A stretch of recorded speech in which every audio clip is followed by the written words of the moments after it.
Islamic মাহফিল মুসলমানদের সংস্কৃতি না। হাততালি দেওয়া, হাততালি দেওয়া এটা কি না? আমাদের সংস্কৃতি না। অতএব ইসলামিক প্রোগ্রামগুলোতে এটা খেয়াল রাখা চাই। কেউ মনে কষ্ট নিলেও আমার কিছু করার নাই, আমি এমনই। বিভিন্ন জায়গায় এটা বিড়ম্বনা তৈরি হবে। হ্যাঁ, এই যে রাজনৈতিক প্রেক্ষাপটে এটা স্বাভাবিক, কিন্তু একটা ইসলামিক মাহফিলে এসা সবাই মিলে হাততালি দিবে, এটা যেন সার্কাসের মতো লাগবে। একটা কথা আমার খুব ভালো লাগছে ওনার, আব্দুল মান্নান সাহেবকে আমি ব্যক্তিগতভাবেও চিনি, তো যে আওয়ামী লীগের কাজটা যেন আমাদের দ্বারাও না হয়, এটা এটা একটা খুব গুরুত্বপূর্ণ বিষয়। আজকে আমি এই কথাটাকে খুব ভালো লাগছে। আমি অনেকক্ষণ মোবাইল টিপছি, কিন্তু এই দু একটা কথা তো আমি খেয়াল করছি যে আওয়ামী লীগের কাজটা যেন নতুন করে আরেকটা দল এই অবস্থায় না যায়। যে কালকে একটা ভিডিও দেখলাম, মানে আপনার নিউজ একবারে নিউজ চ্যানেলে, তো একজন বলতেছে যে আমাদের এই বাজারে খুব চাঁদাবাজি হইতো, এরা একটা গট্টর করছে, এখন চাঁদাবাজরা তো গেছে গা, এটা তাইলে কারা দেখবে, এই জন্য আমরা এসে বসছি। قل إن كنتم تحبون الله فاتبعوني يحببكم الله ويغفر لكم ذنوبكم والله غفور رحيم صدق الله مولانا العظيم وقال رسول الله صلى الله عليه وسلم لا يؤمن أحدكم حتى أكون أحب إليه من والده وولده والناس أجمعين। দেশিপাড়া মধ্যপাড়া আল আকসা জামে মসজিদের উদ্যোগে আয়োজিত গাজীপুর সিটি কর্পোরেশনের আজকের এই ওয়াজ মাহফিলের সম্মানিত উলামায়ে কেরাম, সম্মানিত মুরব্বিয়ানে আযম, প্রিয় যুবক ভাইরা, স্নেহের ছোট ভাইরা, আল্লাহ পাক রব্বুল আলামিনের দরবারে অসংখ্য অগণিত শুকরিয়া যে মহান রব্বুল আলামিন আপনাকে আমাকে কোরআন সুন্নাহ থেকে কিছু কথা বলবার এবং শুনবার জন্য তৌফিক দান করেছেন। সেজন্য অন্তরস্থল থেকে কালিমাতুশ শুকুর আদায় করে সকলে স্বতঃস্ফূর্ত আওয়াজ করে বলি আলহামদুলিল্লাহ। আরো জোরে আওয়াজ করে বলি আলহামদুলিল্লাহ।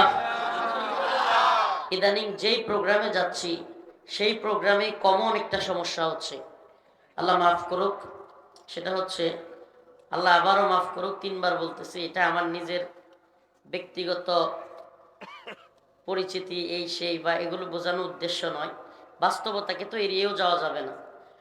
তো যারা পরিচিত আলোচক, যাদের আলোচনা অনলাইনে মানুষ শুনে বা অনলাইনে অধিক ভিউ হয়, তো এই চিন্তা করে আমাদের প্রায় প্রোগ্রামে অনেক ইউটিউবাররা গিয়ে জড়ো হয়। তো এই আজকে কথা তো বলতে দেন, আপনারা ঠিক না বললেও আমার কথা ঠিক, এটা আমি জানি, কথা বলতে দেন। তো এই সমস্যাটা প্রায় প্রোগ্রামে হচ্ছে যে 20টা 30টা ইউটিউবার আসতেছে, একেবারে মানুষের ঠিক মুখের সামনে ক্যামেরাগুলো থাকায় অনেকে দেখতে পারে না। এই জন্য যে আমার আগে যারাই আলোচনা করে বা আলোচনা করতে যায় একটা বিড়ম্বনার মধ্যে পড়ে যায়, মানুষ চিল্লাচিল্লি করে। তো এটার কারণ কি? এটার যে দায়, এটা কমিটিরও আছে। ইউটিউবের জন্য সাইটে জায়গা রাখা, বিশেষ একটা জায়গা নির্ধারণ করা, প্রয়োজনে ছোট্ট একটা এরিয়া দিয়া, এই যে এরকম ইউটিউবাররা এখানে আছে, কেউ কি এখানে ইউটিউবাররা থাকলে চিল্লাবে? তো এরকম পাশে একটা জায়গা রেডি রাখলে এদেরও বিড়ম্বনা পোহাতে হয় না, যারা এখানে আলোচনা শুনতে আসছে তাদেরও চোখের সামনে এতগুলো ক্যামেরা থাকলে অনেক দূর থেকে অনেকেই যায়, আশা করে যে হুজুরের কাছ থেকে দেখবো, হুজুরের আলোচনা শুনবো।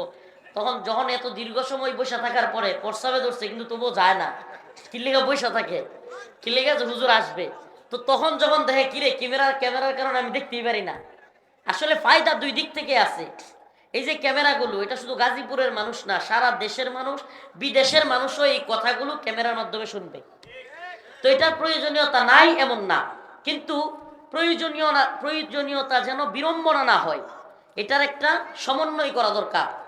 এই সমন্বয়টা খুব সহজ। এই ইউটিউবাররা যারা আছে তারাও এটা বোঝার চেষ্টা করবে যে দুপধাপ এতগুলো ক্যামেরা একসাথে মাঠের মধ্যে আইনা। যেমন আরেকটা বিষয় দেখেন, কখনো আলোচককে আনার রাস্তাটা যেন মাঝখান দিয়ে না হয়, এটা আরেক বিড়ম্বনা। মানুষকে সরাইতে গিয়ে একজন আরেকজনের উপরে পড়তেছে কি একটা, এই জন্য একটা বিকল্প রাস্তা রাখা, স্টেজ পর্যন্ত আসার জন্য। প্রয়োজনে আপনি এই যে প্যান্ডেলটা করছেন, এটা 2 হাত এদিকে করতেন, সমস্যা কি?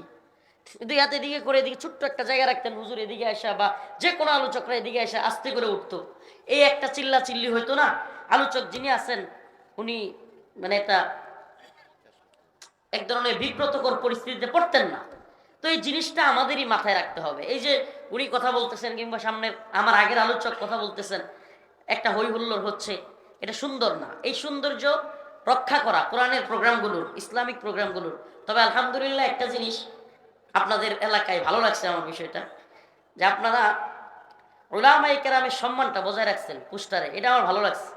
এটা আমি অনেক প্রোগ্রামে এই ভুলটা ধরায় দিই, যারাই স্থানীয় নেতাকর্মী বা স্থানীয় লোকদের নাম উপরে দিয়ে আলেমদের নাম নিচে দেয়, এটা ঠিক না। আপনারা যারা স্থানীয় লোক তাদের নাম উপরে দিবেন, তাইলে যাদেরকে আমন্ত্রণ জানাচ্ছেন অতিথি তাদের নাম যদি নিচে থাকে এটা ঠিক না। আমার নাম সবার নিচে, আমি এতে খুশি, সত্যি কথা, আমার নাম সমস্যা নেই, কিন্তু অন্যান্য উলামায়ে কেরামের নামটাও উপরে দেওয়া। গতকালকে শেরপুর নালিতাবাড়িতেও আরেকটা কথা, আমাদের এই ইসলামিক মাহফিলগুলোতে আওয়ামী লীগ এই পর্যন্ত উনি যে কথাটা বলছে তিরিং বিরিং যা করার, গালাগালি, বক্তাদের সাথে ঝগড়া, মারামারি, মাইক কেড়ে নেওয়া, এমন কিছু বাদ নাই যেটা করে নাই। তো এটা যেন নতুন কোন দলের দ্বারা শুরু না হয়, এই কাজটা হবে না। কিভাবে? যারা আসতে আবার ঠিক, আমার এত ঠিক দরকার নেই, এই কাজটা হবে না। উপস্থাপনা যে করবে সে একটু খেয়াল রাখলে এই কাজটা হবে না। সেটা কি? ইসলামিক মাহফিল মুসলমানদের সংস্কৃতি না হাততালি দেওয়া। হাততালি দেওয়া এটা কি না? আমাদের সংস্কৃতি না। অতএব ইসলামিক প্রোগ্রামগুলোতে এটা খেয়াল রাখা চাই। কেউ মনে কষ্ট নিলেও আমার কিছু করার নাই, আমি এমনই, আমি বলে দেই সবাইকে। এটা আমার একটা অভ্যাস, যে চোখের সামনে একটা কিছু বললে আমি ওনাকেও বলছি যে এটা আপনিও বলে দিবেন। বিভিন্ন জায়গায় এটা বিড়ম্বনা তৈরি হবে।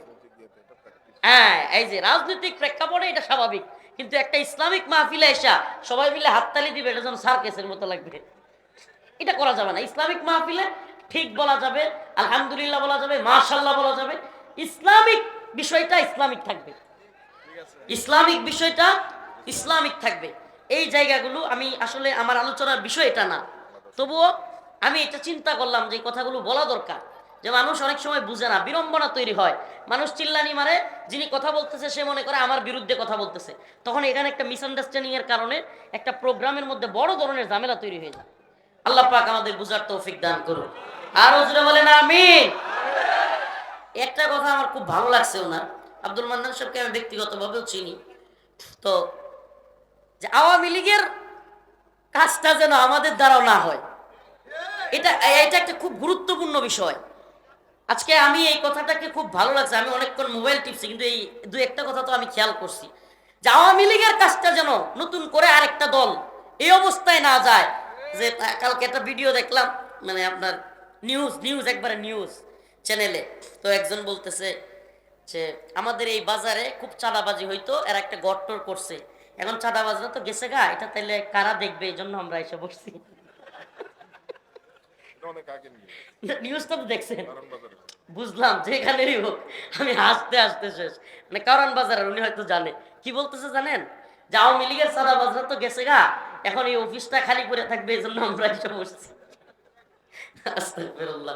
যাই হোক, আগের এবং পরে এই মানসিকতাটা, আরে আমরা যদি সমাজই পরিবর্তন করতে চাই, তাহলে আওয়ামী লীগের যেই কাজগুলো ছিল একই কাজ আমরা যদি করি, তাহলে কি পরিবর্তন হইলো? না যেই লাউ সেই কদু, যেই লাউ সেই কদু, আমরা যেন যেই লাউ সেই কদুতে পরিণত না হই। আল্লাহ পাক আমাদেরকে বুঝার তৌফিক দান করুন।